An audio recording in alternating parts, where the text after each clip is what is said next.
नीट paper फुटीच्या निषेधार्थ आज सोलापूर काँग्रेसने आंदोलन केलं। आंदोलक भाजप कार्यालयाकडे निघाले होते तेव्हा पोलिसांनी त्यांना सोलापूर सिव्हिल जवळ रोखलं।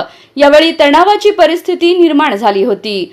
पोलीस प्रशासनाने परिस्थिती हाताळली। यावेळी काँग्रेस कार्यकर्ते आक्रमक झाल्याचं पाहायला मिळालं।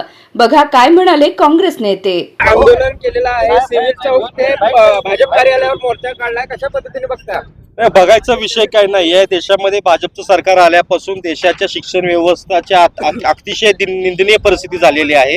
देशाचे पंतप्रधान जर उच्च शिक्षित असते, त्यांची डिग्री जर फेक नसती तर देशाची ही शिक्षण व्यवस्था अशी झाली नसती। नीटची परीक्षा गेल्या 5 वर्षामध्ये 65 वेळा अनेक देशामध्ये पेपर लीक झालेले आहेत आणि ह्याला दोषी कोण तर देशाचे शिक्षण मंत्री धर्मेंद्र प्रधान। पहिल्यांदा त्यांनी राजीनामा दिला पाहिजे। या देशाच्या 22 लाख विद्यार्थ्यांची माफी मागितली पाहिजे, त्यांच्या 44 लाख पालकांची माफी मागितली पाहिजे।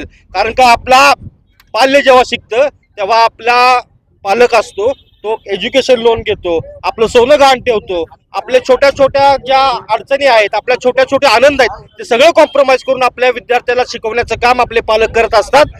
त्यांना देखील अंधारात ठेवण्याचं काम या सरकारने केलेलं आहे।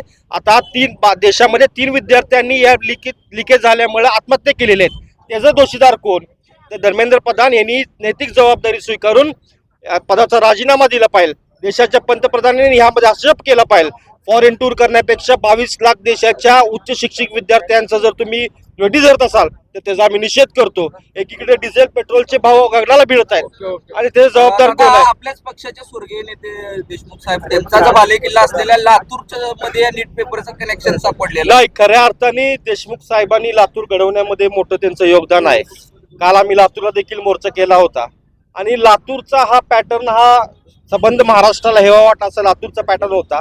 पण जेव्हापासून हे सरकार आलेलं आहे या सगळ्या संघाची ही व्यवस्था या सगळ्या शिक्षण व्यवस्थेमध्ये घुसलेली आहे। युनिव्हर्सिटीज असो किंवा क्लासेस असो, तेव्हापासून बहुजनांच्या मुलांना कुठेतरी वेठी धरण्याचं काम केलं जात आहे। त्याचा आम्ही निषेध करतो आणि लातूरला कशा पद्धतीने बदनाम करता येईल, लातूरमध्ये विद्यार्थी कसे नाही गेले पाहिजेत, लातूरची अर्थव्यवस्था कशी कोलमडेल याकडे काही लोकांचा हेतुपूर्वक लक्ष आहे असा आम्ही आरोप करतो। बुलडोजर कारवाईची देखील एक मागणी केली जाते। सोशल मीडियावर ट्रेंड सुरू आहे की सरकार काय पण झालं की बुलडोजर कारवाई नाही, यांच्यावर पण बुलडोजर कारवाई नाही। हे म्हणतात की ट्रिपल इंजिन सरकार आहे।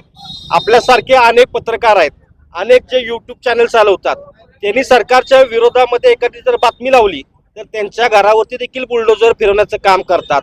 आमच्यासारखा एखादा कार्यकर्ता आंदोलन करतो, सरकारचा निषेध करतो, सरकारला आपली चूक दाखवतो, त्यांचा देखील बुलडोजर चालवतो अशी भीती दाखवण्यात येते।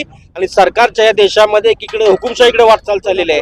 सरकारच्या विरोधात जे जे बोलतात, सरकारच्या चुका दाखवतात, त्यांना बुलडोजर चालवायची भीती दाखवतात। पण आम्ही